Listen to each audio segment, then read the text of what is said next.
I thought he was going to introduce me. Are we ready? Who's in charge? Okay. I briefly wanted to talk about some changes we're going to be making in dining service. And the plan is to start in the health center, and then it will go through the rest of the campus eventually. But first and foremost, we need to change the way we are serving food in the health center. And the reason this came about is when I first came to Mayflower in 1989 and worked here until 1993, the big push then was for culture change. We need to change the way we are taking care of the residents in this building. And since then, every meeting I've been to, every seminar I've been to, every trade magazine you pick up and read, the talk is about culture change. And we have done little or nothing about it. Part of the culture change comes from or needs to be about the people that live here need to be making choices. We say we give them choices, but we really don't. One big improvement we did make in dining service 2 years after I came back in 2000, and shortly I came back in 2000, and about 2002, 2003, we came out with a new select menu system where they walked into the dining room, sit down, and got to choose their entree. All right, so now we were starting to give them more choices, which was a huge improvement over the old system. But still, it's not enough choice. We tell them when they have to go to breakfast. We tell them when we're ready to serve lunch. We tell them when we're going to have supper. That's not making choices. That's them fitting into our schedule. When I think about people that are paying $8,000 to $10,000 a month to live here in this building, and then we're telling them that this is when we serve breakfast, this is when we have lunch, and this is when we have supper, and this is what you're going to eat. That's not making choices. And I don't think there's any one of us sitting here right now in this room that would live that way. So, we have to make some changes. The goal is to put together a plan, and I want to make this happen as fast as possible. And the thing that's probably going to hold it up the most is getting the money together and make it happen. Because we're going to have to make some equipment changes in the kitchen downstairs, reconfigure that thing so we are actually cooking food to serve when somebody comes to the dining room. And if, for instance, will be that the dining room it'll be open from 7 o'clock in the morning till 7 o'clock at night. And that's a for instance. And they come into the dining room and they sit down and they look at a menu that will have breakfast items on it. It'll have bistro type items on it. And then the feature of the day, which would have been like what we served at noon today. All right? If somebody wants a fried egg for supper, they can have it. If they want to order a fries, they can have it. And the fries are going to come out of a fryer, not out of the oven across the street that got hauled over in a hot cart.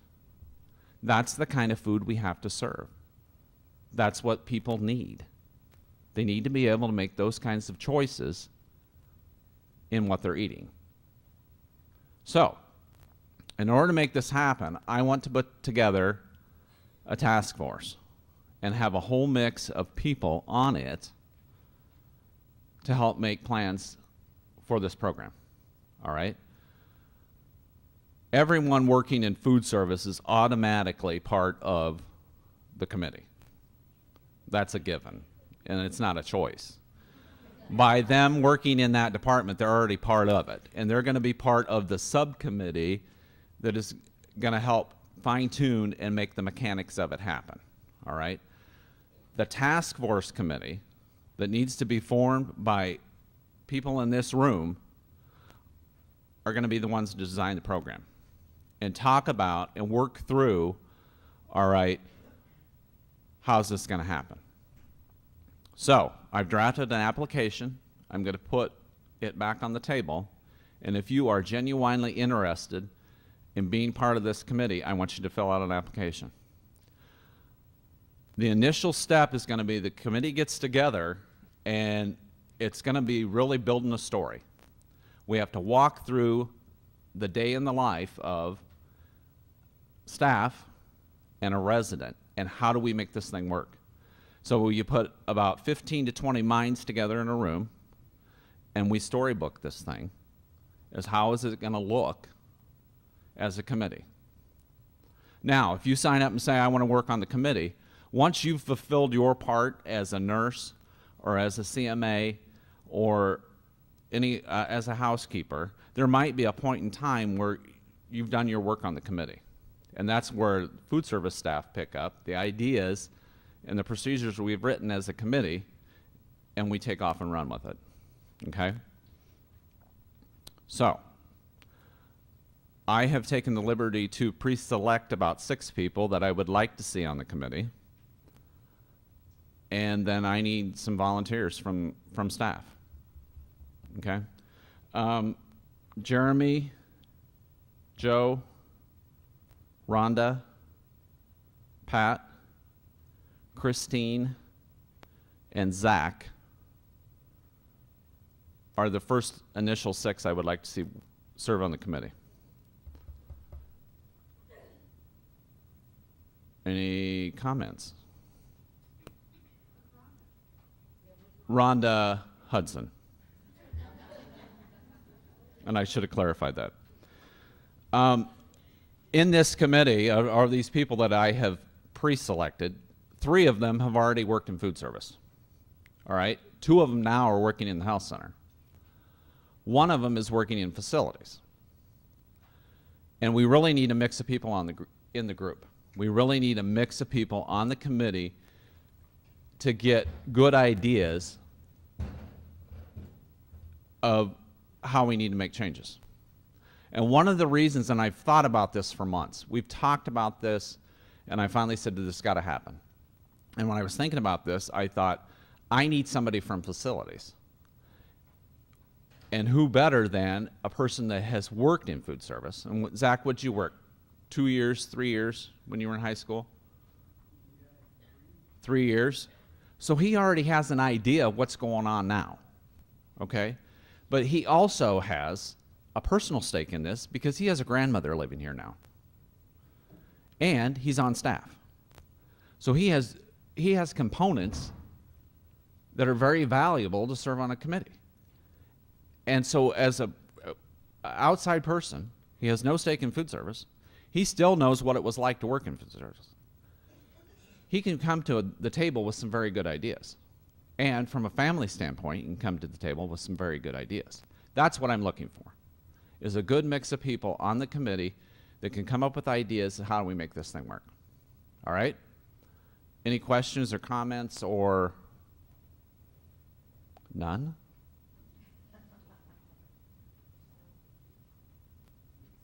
I'd just like to say thank you, Scott, for forward vision thinking.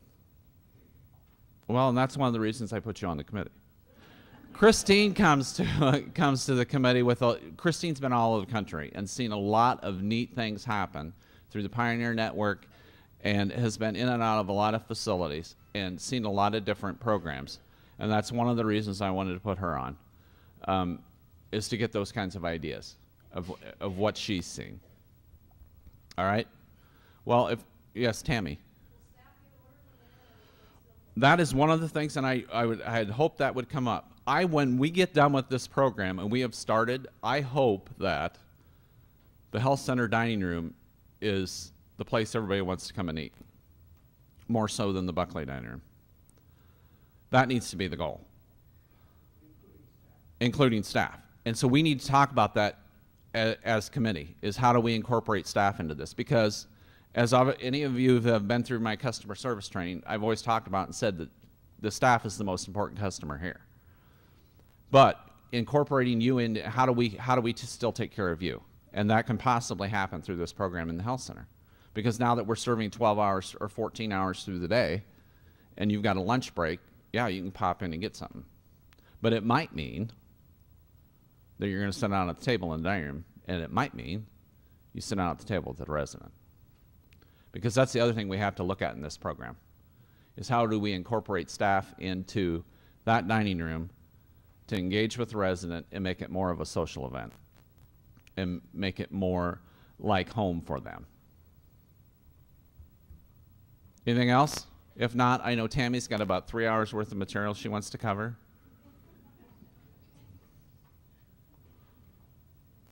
No other questions? All right, yes, Deb. When did it come into? When will it? I've already said 4 months ago that I want it to happen within 18 to 24 months. But now in my head, I'm saying 12 to 18 months, and no more than that.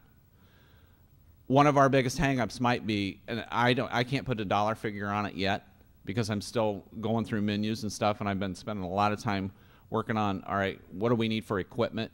What's that going to mean as far as remodeling that kitchen? And that's going to be the hangup. And it could be 100,000, it could be 150,000, it could be 75,000. It's going to depend on what we come up with the dollar amount and how quick we can get that together. But it has to happen. And Pam's sitting there shaking her head like, Ed. I think the day is coming, and maybe it's already here, that you can't just say we're Mayflower, except Right, that's not going to fly anymore. That ship has sailed. People that are going to spend this kind of money to live at a place like Mayflower, and there's a ton of them out there. You go to Des Moines, and I had the opportunity to be in Des Moines for 3 times this last month at a facility. They have ads on TV. I went up there to serve teach a food safety class. And the place is huge. And you've probably seen them, they advertise on TV every day. But the market is full of places like us. We say we're better than we are. Right. But we're going to have to continue to be better, or because the generation that's coming, and we're already getting tastes of that. We're getting little tastes of it all the time, where people want things more individualized, and their diets have changed, and their likes and dislikes have changed. We're getting little bits and tastes of that, and what's coming next is scary. Rhonda tells me it's not, then what did you, they're all perverts and alcoholics? Is that what you said that's coming next? Well, it was something like that. And so we've got to be able to change what's coming down the road. We just built another new building and filled it with people that their expectations are not what they were 20 years ago. So that's what we've got to get ready for, and that's what this is about. All right? Aaron. Correct. Yes. And in part of this, right, in part of this, I think the place to start is the health center. And then BB will be easy because it's a smaller group. It's 24, 26 people. And it's just going to be a smaller version of what we do in the health center. And then also part of this, and it's been coming, and we have to figure out, and it's just my staffing, is we've got to figure out how to do bistro 7 days a week. All right. Any other questions? I think, I've got 2 seconds. Nothing else? All right. Thank you.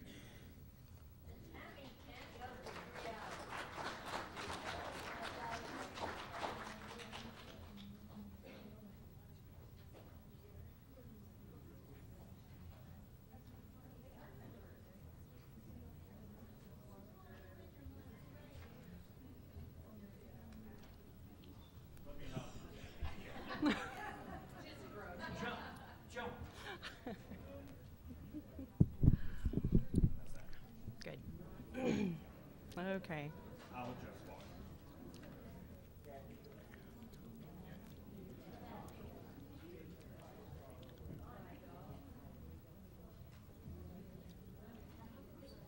Yeah. So we're giving the option to stay or leave if anyone wants to talk about the 5-star. So.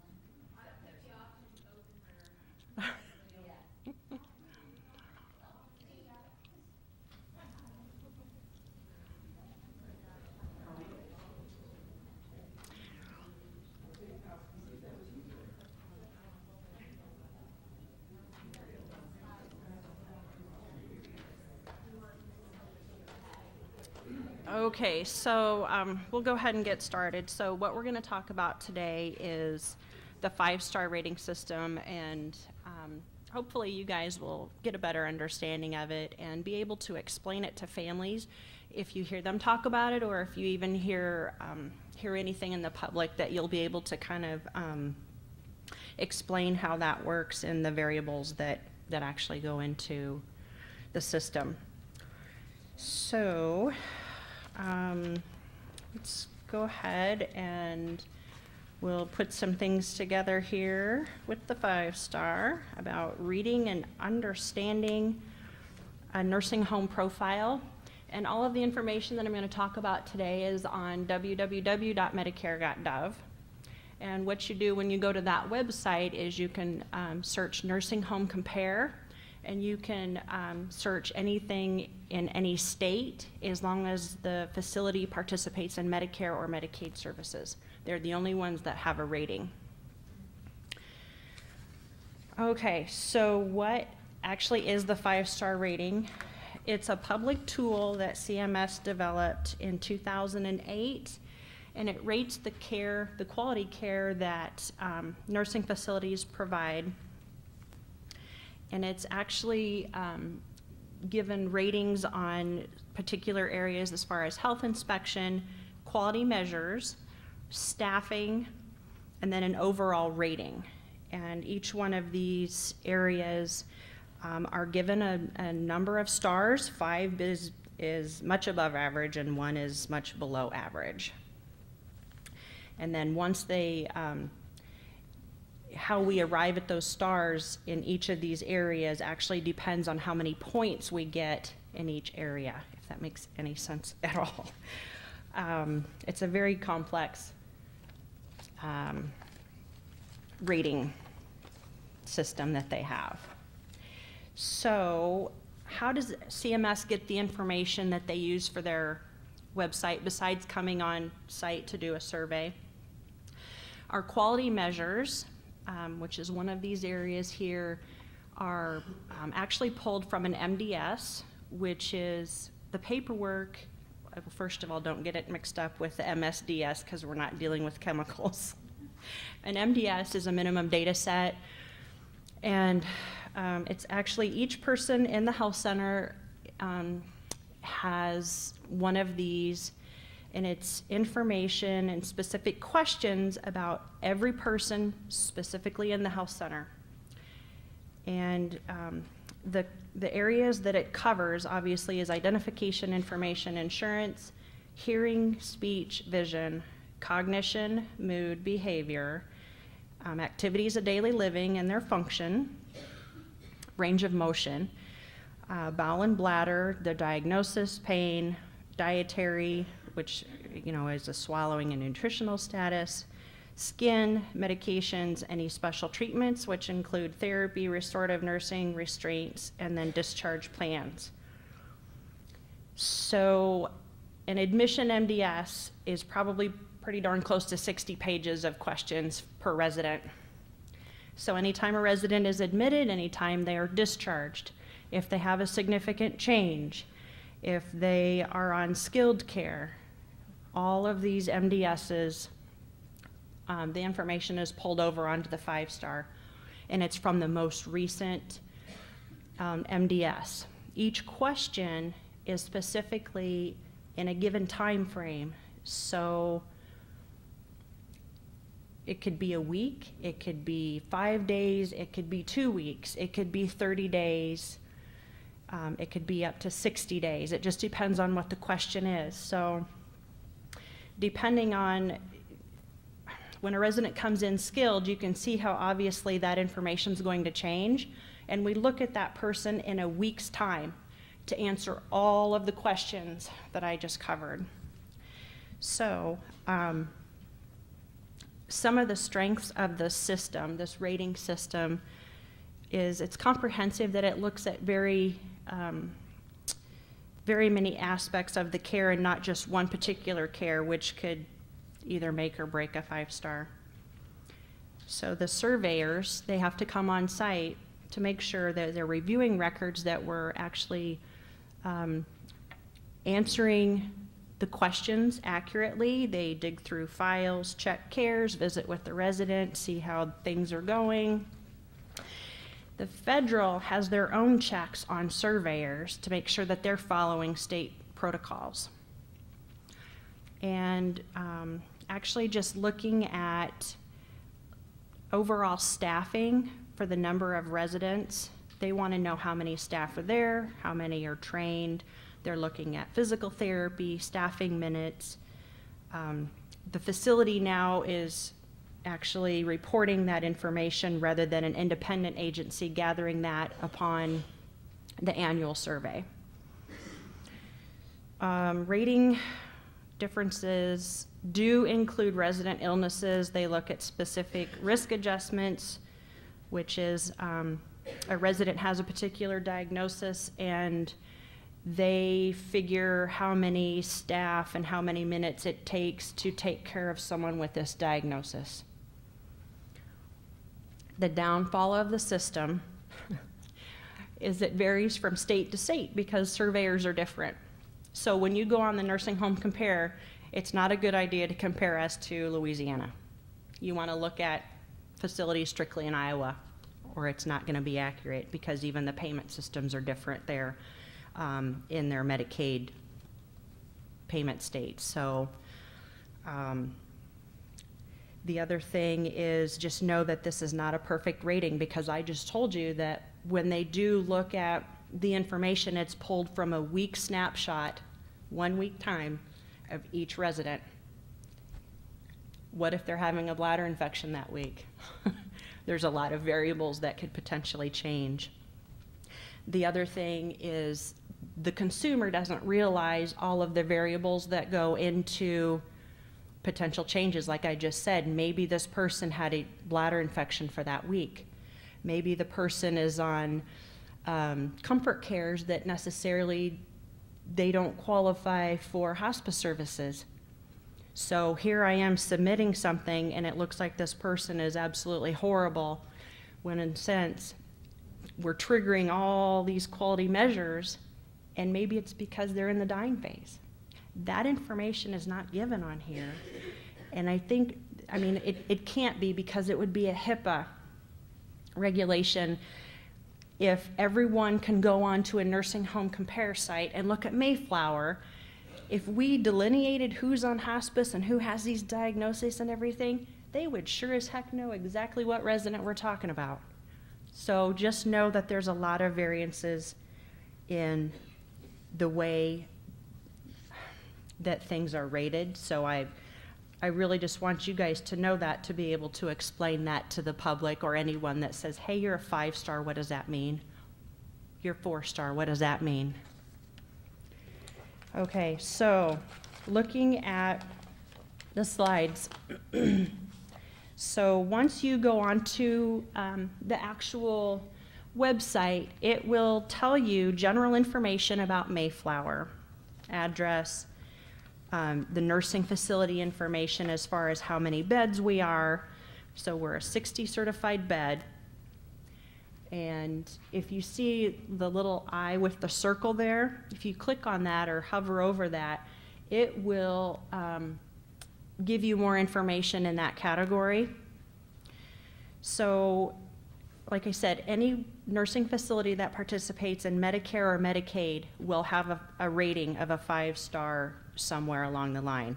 If they don't participate in that, I believe that they're still listed, but they're not going to have any rating. Talks about ownership as far as if we're a profit, non-for-profit.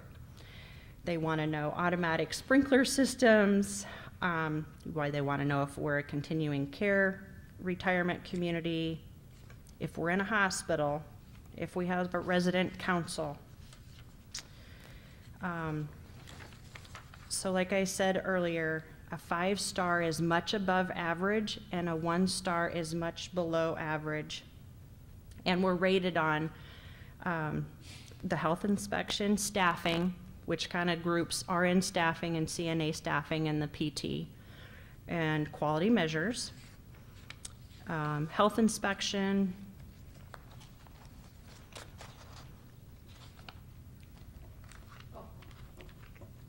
So the first tab that you're going to click on when you come into the general website is the health and fire safety inspections. And we have a 4 out of 5 star for that.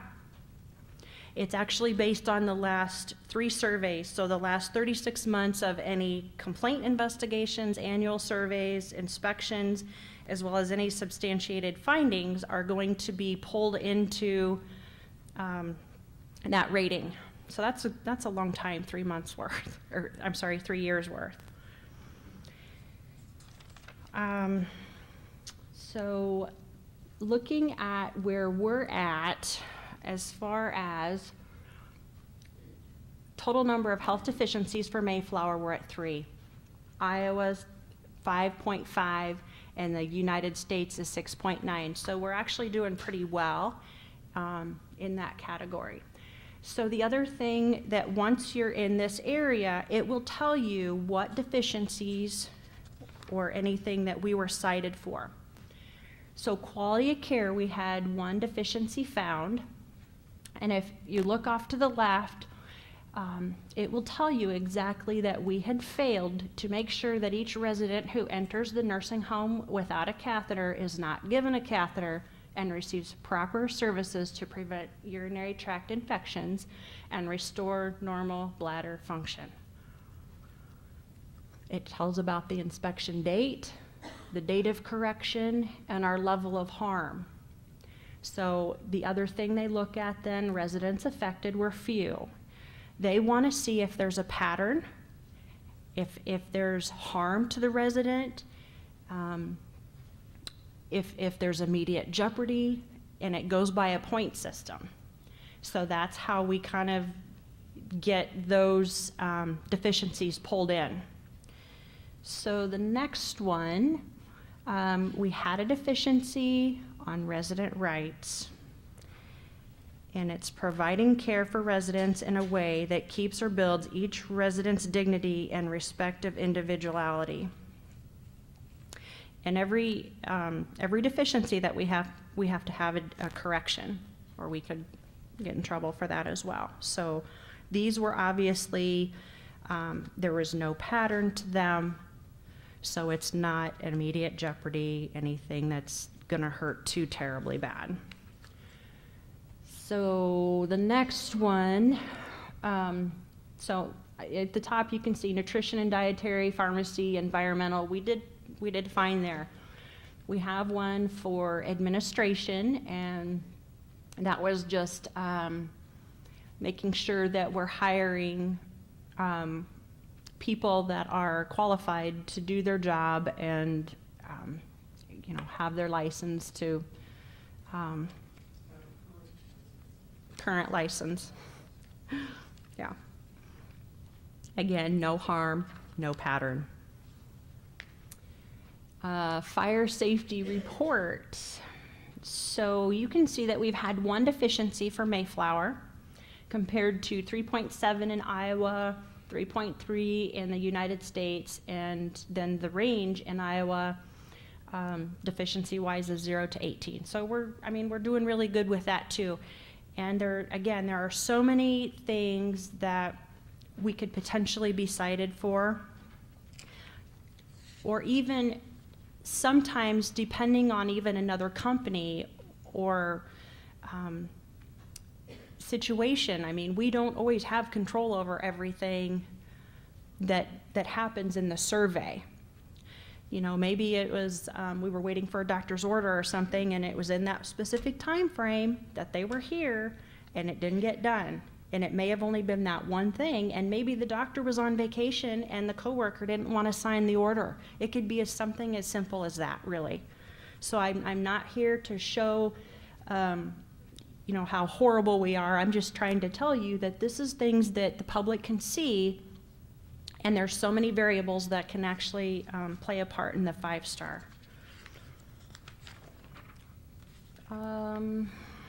Looks like the next few slides, if you kind of read through there, there's 180 different areas that they look at when they come to do a survey. So I honestly think we do pretty darn good when it comes to survey for as many things that can happen and go wrong in that few days to a week that they're here. So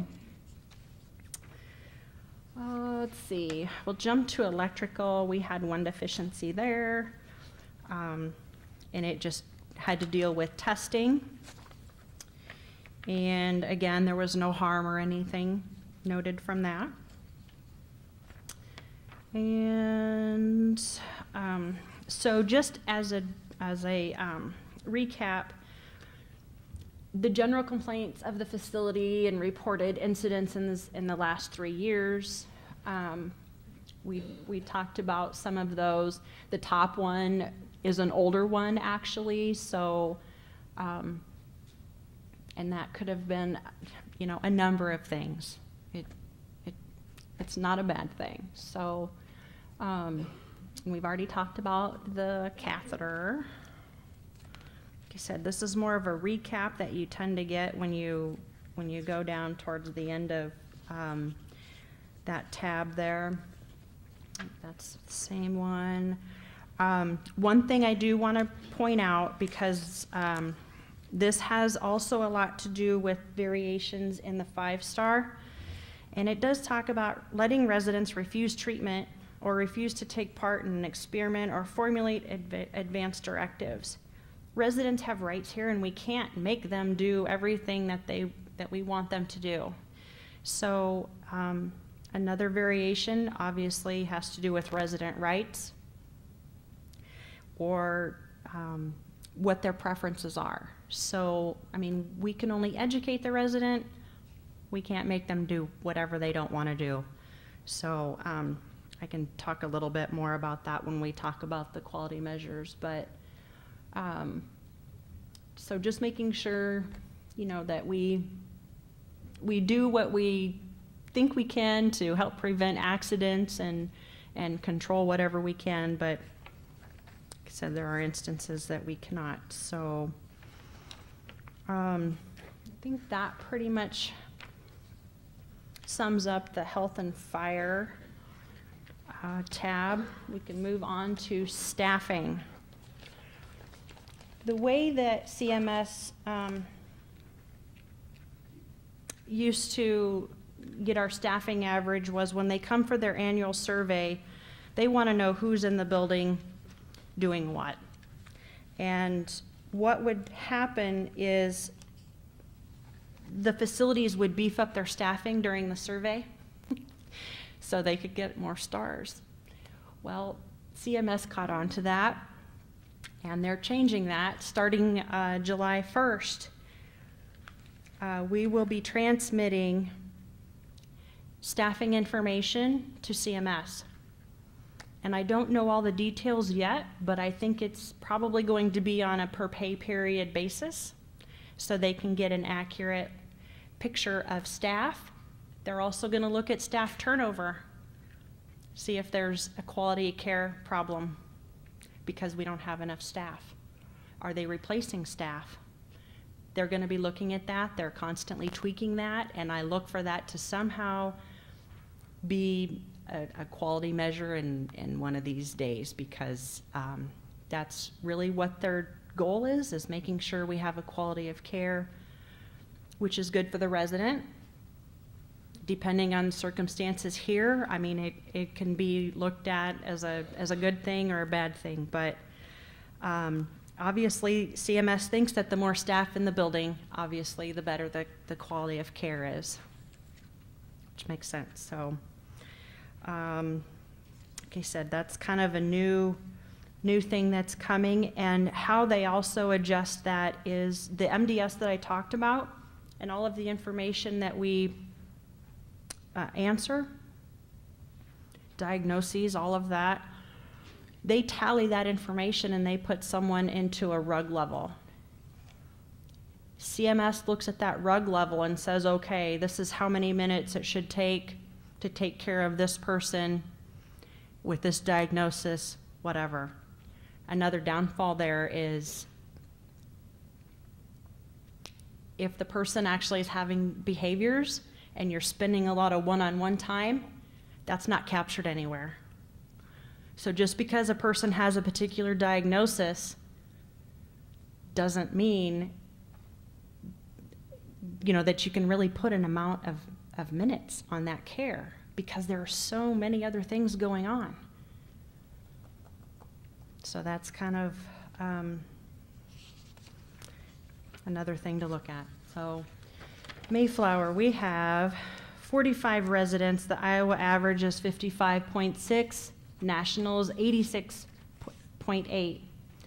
So if you look at our number of licensed staff per hours per resident, we actually are doing pretty good with the Iowa average, considering the amount of residents that we actually have here at Mayflower.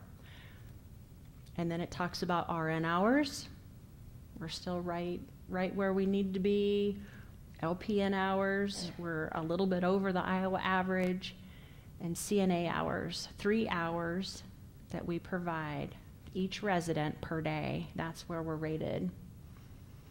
Physical therapy, 5 minutes. We're pretty good there too, because what happens is when we start to notice some changes in the quality measures, that's one of our interventions, is to bring in therapy, because we don't want the person to decline if it's unavoidable. Sometimes that it just doesn't happen that way, but that's one intervention that we do put into place, and how we keep our residents healthy here. The other thing I wanted to mention about staffing is it includes full-time and part-time staff. And I know if there's any agency staff, they're not actually counted the way that they would be if the person was actually a staff member here, because CMS knows that they don't know the residents. They're coming in just to kind of help out, so they don't actually count them the way that they would a normal staff person here at Mayflower. Does anybody have any questions so far? Tammy, that physical therapy doesn't include restorative, correct? That's just specifically therapy?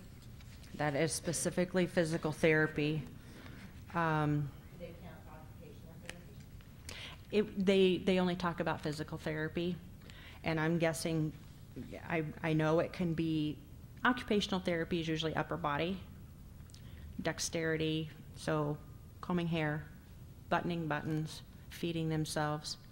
PT is lower body, so transfers, walking, maneuvering a wheelchair. That's what they're looking at, and I don't know why, because I understand OT is just as important as PT, but that's specifically what they look at, but they're always tweaking things. Sometimes it's hard to keep up with what they're tweaking and making sure that we're staying where we need to be, but anyway. Okay, quality measures. We're actually a 5-star out of 5 for this, and there are actually 18 areas of quality measures, and they pull 11 of them for the specific rating. And like I said, again, obviously they look at care in a nursing facility by your number of stars is supposed to be a better nursing facility, better quality. So when we start looking at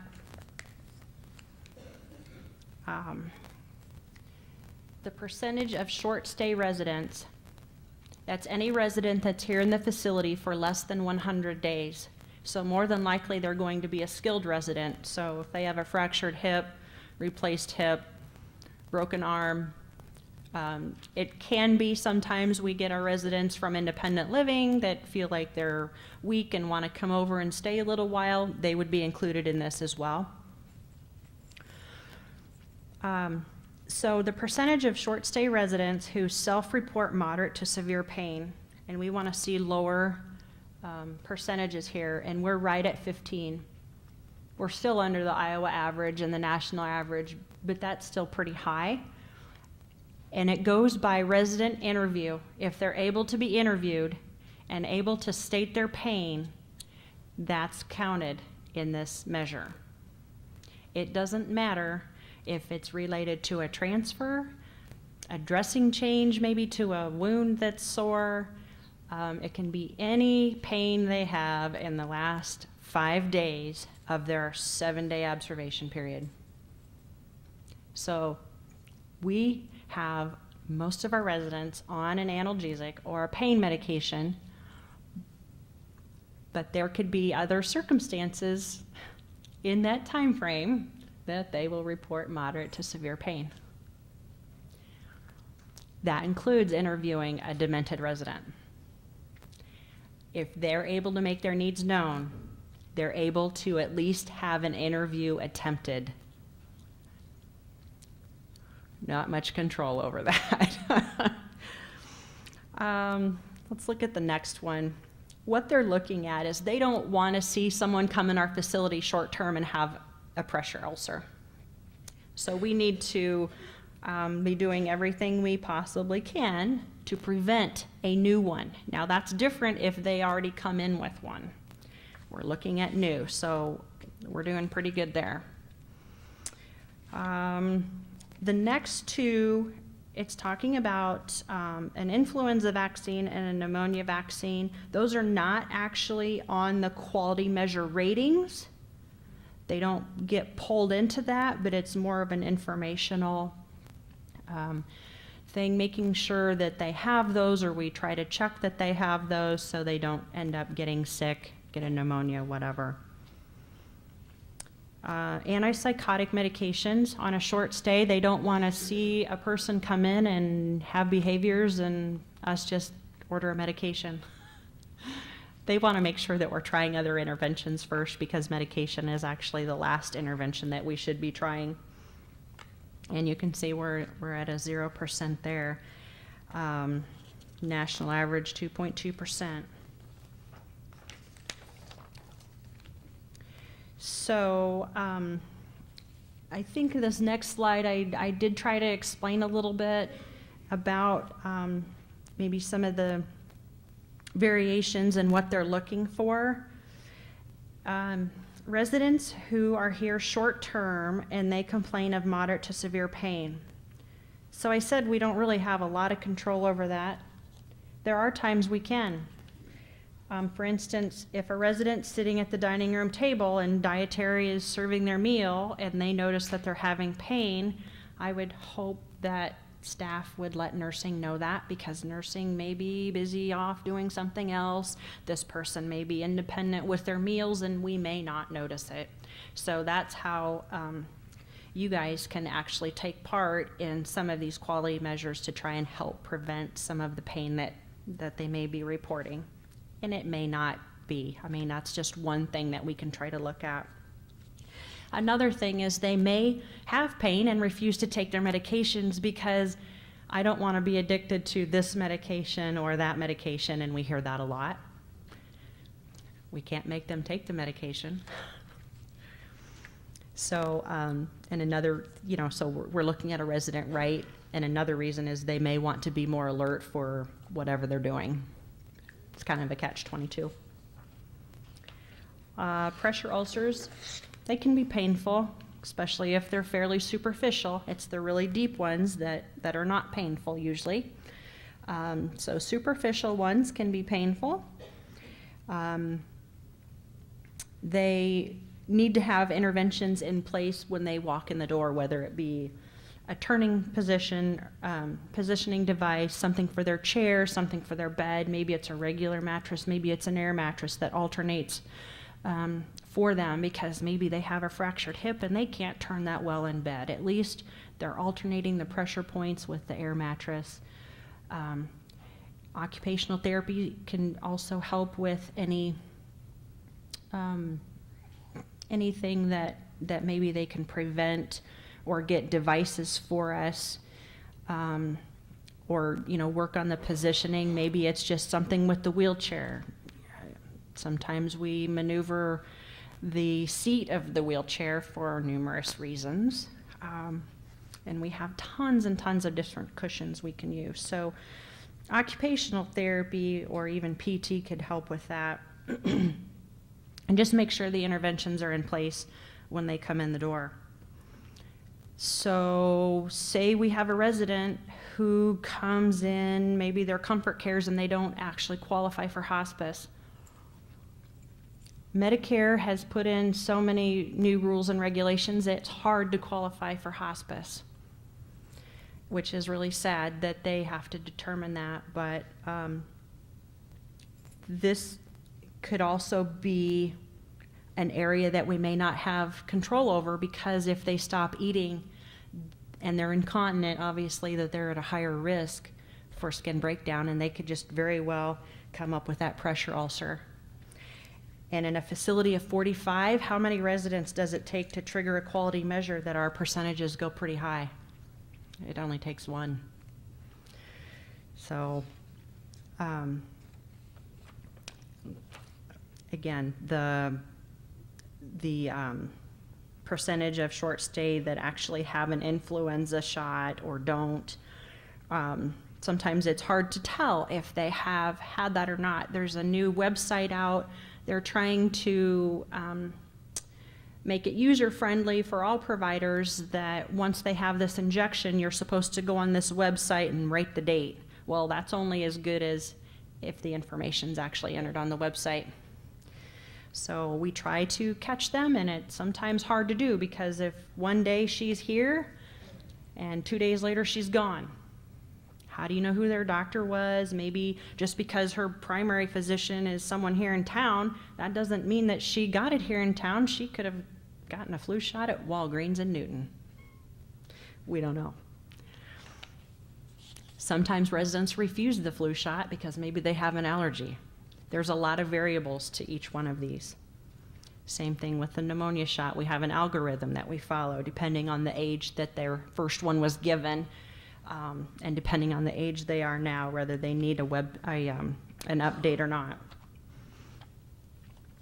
Antipsychotic medications, I told you that's really the last thing we look at when someone is having some problems. We don't want to just put in an intervention of medications. A lot of times it's their environment. Just because a short stay resident comes in and they're skilled doesn't mean that they don't have dementia. Maybe they had an underlying condition before. I mean, they're again, we don't know, but we shouldn't be trying medications like that as a first line of defense. The other thing CMS tells consumers is to come in and actually tour the facility and ask questions. This is our chance to actually educate the public on what we actually do here. So if we don't do medications, maybe we do one-on-ones, maybe we engage that person in their favorite activity. The new computer system that we have now is used a lot actually in South Village, and sing-alongs. Any resident can potentially use that and benefit from it. Changing their environment. Maybe it's just an area that's too much stimulation. You need to move them to another area. Maybe it's maybe they're not even getting enough sleep. I mean, you go in and check them every few hours. I hope you're not waking them up every few hours, because if you wake me up every few hours and the next day I come to work, I'm not going to probably be a very happy person. There's so many things to try and think about, but any questions on that? Short stay is less than 100 days in the facility. So long stay residents are anyone who's here past 100 days. So one or more falls with major injury. So we want a lower percentage. We're at 3.8. One person with a major injury, which is actually a fracture, a closed head injury,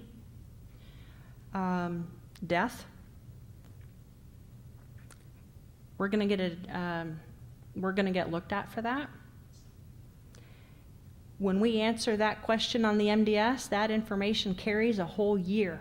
So we have to wait a whole year, assuming they don't have any other falls with major injury. That counts against us. 45 residents in the facility, how many does it take? This doesn't mean that the person is alert and oriented. It could mean that they have dementia, and we're trying to put alarms on someone to make them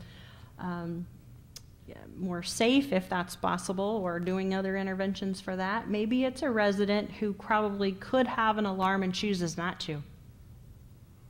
If they fall and have a major injury, it counts against our quality measures.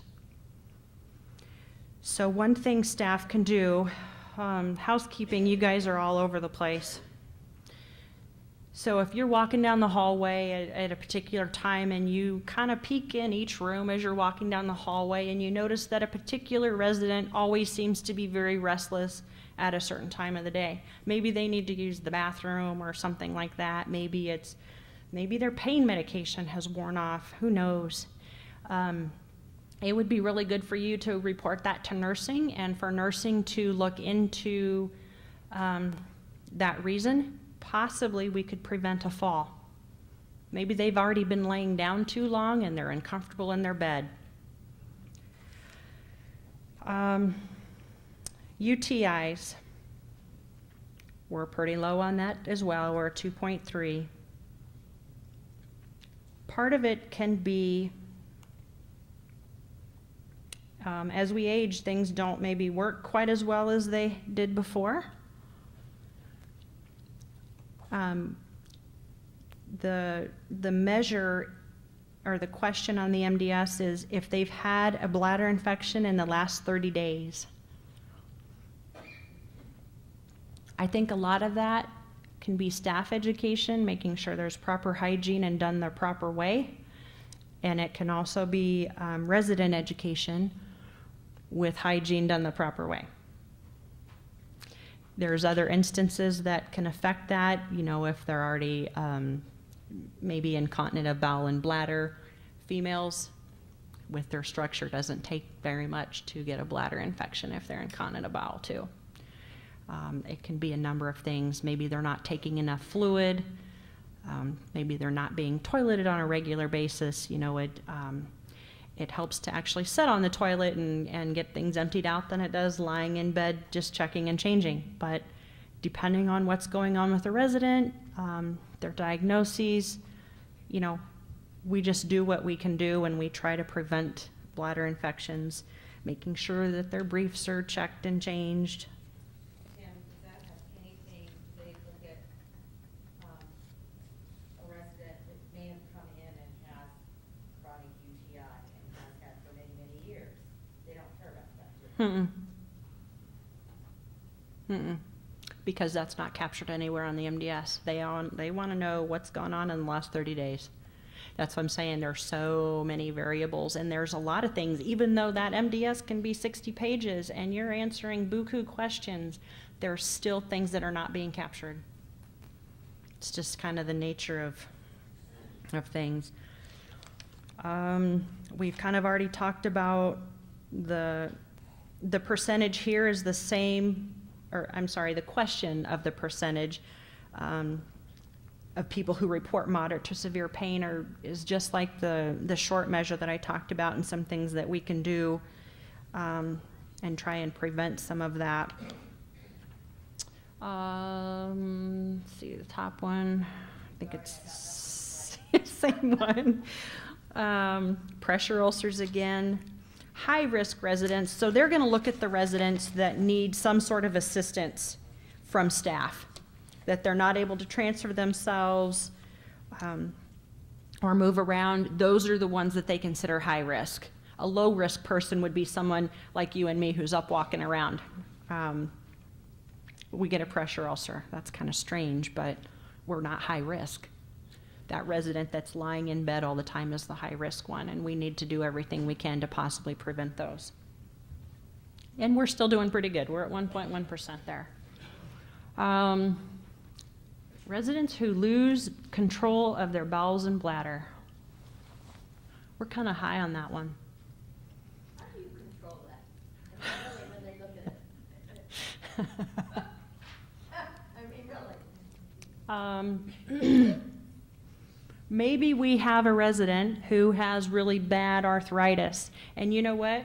They can't get up and walk that fast, and they're going to be incontinent before they get to the bathroom. Maybe we have a resident who takes a diuretic. Has anyone here ever taken a diuretic?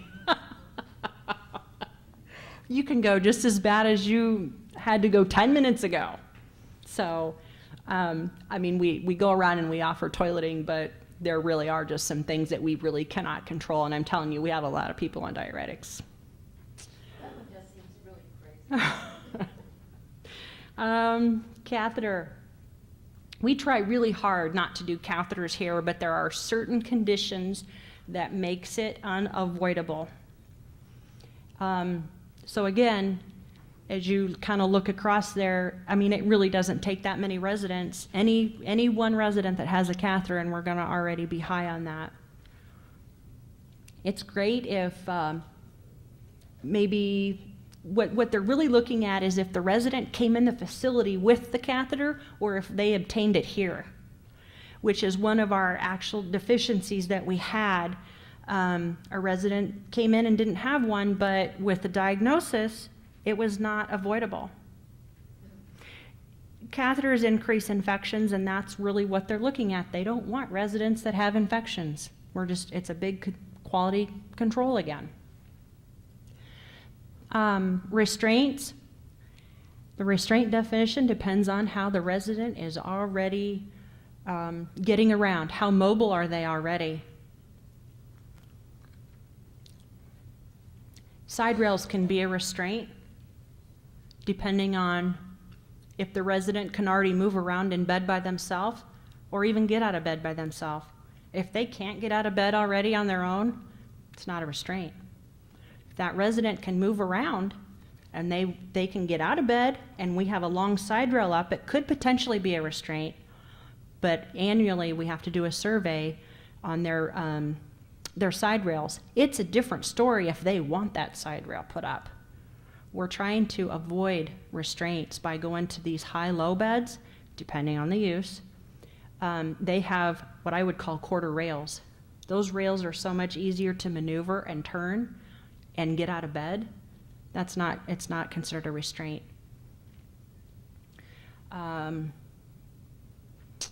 We have a gentleman right now who is using a device on the floor and likes that device. It's not considered a restraint because he couldn't get off the floor anyway, even if he wanted to. He just doesn't have the strength to do it, so it's not considered a restraint. Percent of long-stay residents whose need for help with ADL activities has increased. This one, again, can be a simple example of maybe this person started hospice or they're going to. Do you think that there's really any way we can prevent a need for more assistance? Probably not. It's really unique as to who's in your facility at any given time. This one, I'm going to lean on you, Scott, for that one. Weight loss. This is something that dietary could actually help. Nursing, if they happen to see that a resident isn't eating as well or maybe having some difficulties chewing food, whatever it may be. I don't mean to sound mean when I say this, but sometimes the seating arrangement in the dining room doesn't work. Maybe this person stops going to the dining room or hurries in and out, and they're not eating too much because they see a table mate coming. We don't know. A lot of it, though, nursing, I changed up the oral and skin exam, and I put a note in the book. We do an oral exam in that week of observation when that person has an MDS coming, hopefully picking up on any concerns with their teeth, or, you know, dentures if they need an appointment or whatever, and to put interventions in place. That's the reason I actually did that form. And can't we only count people who were in the building on the last day of the quarter?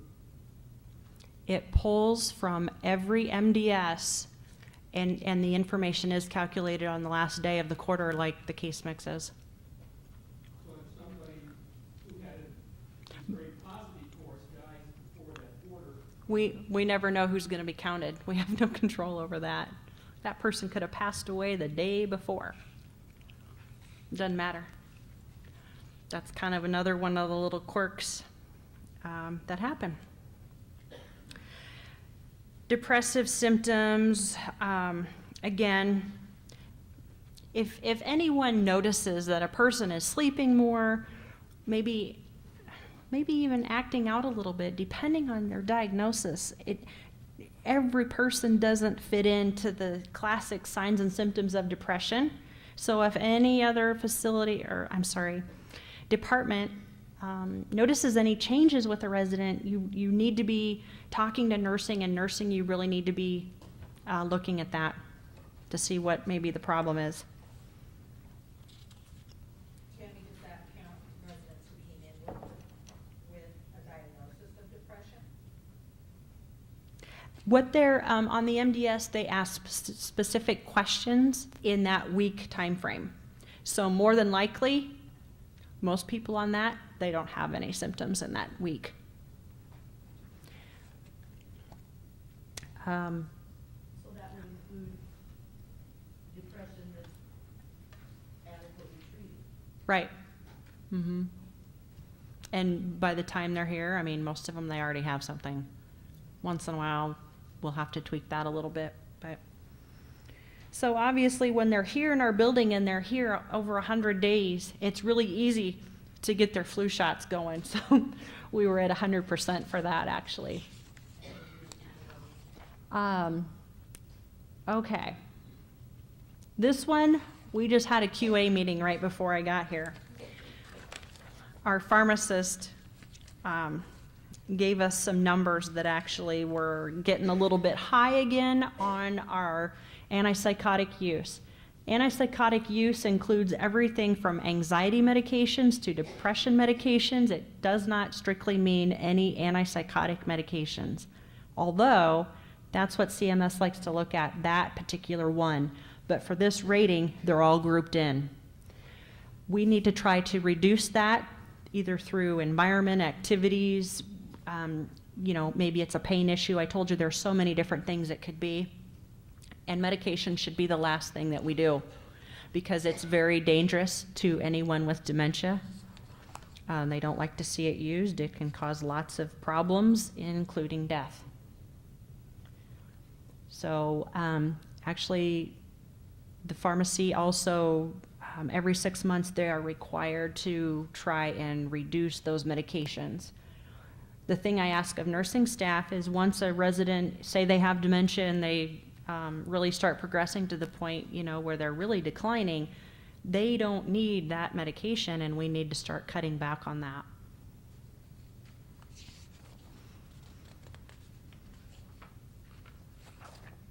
Any other questions about that section?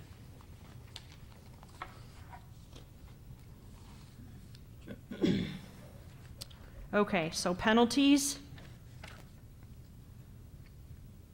And this is in any of the domains that we've been talking about so far.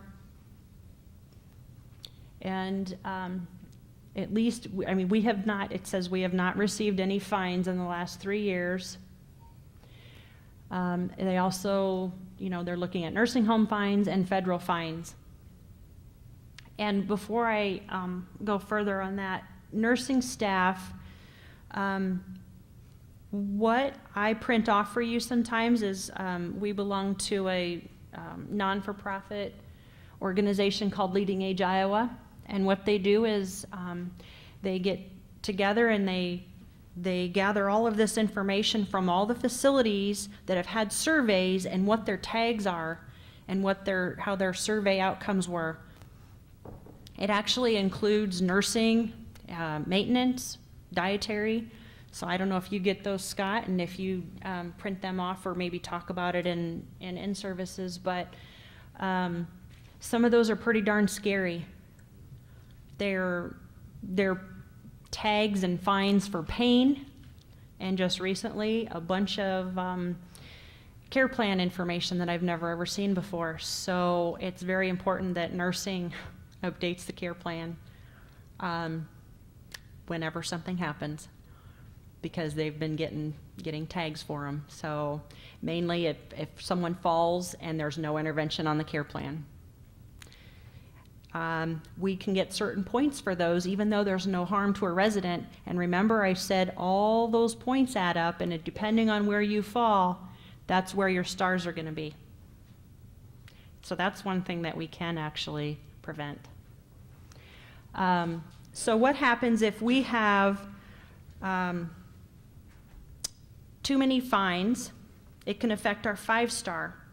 So what happens is we can be denied payment for our services, actually. And if the nursing facility, like I said, we have to correct these, Medicare can actually end its agreement with the nursing facility if we don't make corrections. The other thing that means is we may be eligible not to take any new admissions because of all the fines, and if our 5-star falls, they can ban us from taking admissions. There's a new payment system. It's a bundled payment system. It's a brand new thing that we're just getting into. This particular one, they will not even send residents to your facility if you don't at least carry a 3-star out of the previous 7 times out of 12 on your preceding months there. You have to be at least 3-star. So it really does affect all of us, and it affects Mayflower. So anything that we can do to try and prevent anything that we possibly can and provide the best quality of care. And one way I would tell you to do that is don't necessarily look at the resident and say, you know what should we do? I think it should just be a given. Look at that person, maybe like they're your family member. How would you treat them? Would you follow up on them if they had a blood pressure medication and we discontinued it? Would you be checking their blood pressure? Well, why wouldn't you do that for the resident? If the doctor had you on a diuretic because you have congestive heart failure and you have a history of lots of edema in your legs, and he decides to take you off of it one day for one reason or another, would you not check your weight? Treat the resident the same way that you would treat yourself or the family, and we don't have to worry about anything because we're already providing that quality care. This slide is information that I can receive, actually that I do receive once I transmit the MDSs. And it's actually just a condensed version of everything that I just talked about. It's a little simpler to read. So what I do is I look right here at this last, not the very last one, but the next to the last one where I have highlighted. I look at those percentages and see where we're at compared to where we were the last quarter and where we are compared to the state or the national level. I want to always be under that if we possibly can. If we're not, I'm going to be getting nursing. I think you've seen this. This usually comes out, it comes out every month, but it usually changes every quarter, with interventions on ways that we can prevent some of the problems that we're having there. The percentages that we seem to be a little higher, they're the ones that I talked about. The main ones that we always see are pain, late loss ADLs. We want to make sure that the resident is still functioning the way they were when they came in the facility, depending on what diagnosis, but most part we try to keep them where they were. The weight loss, bowel and bladder, those are ones we fight with all the time. So that's really what I look at every quarter. And then actually what happens is I have to send that information to administration, and I have to explain why we're high or low on those measures depending on what they are. and then I have to tell them my plan. But everyone really is involved in this. It's not just me. I just look at the information. So what I want to tell you guys, so I think you probably already know, we're a 5-star facility. So, I mean, I think you guys should give yourself a hand for Mayflower and 5-star.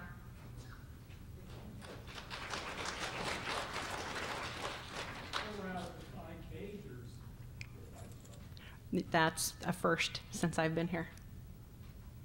So, and like I said, that health inspection one, those are carried over 3 years, so. Is there any other questions? Did I cover everything? Does it kind of make sense? There's so many behind the scenes logistics that it's kind of hard to simplify things, but just do whatever you can to try to prevent safety, prevent falls and promote safety for residents, and weight loss and pain and everything you can do. So. Thank you, Sam. Thank you.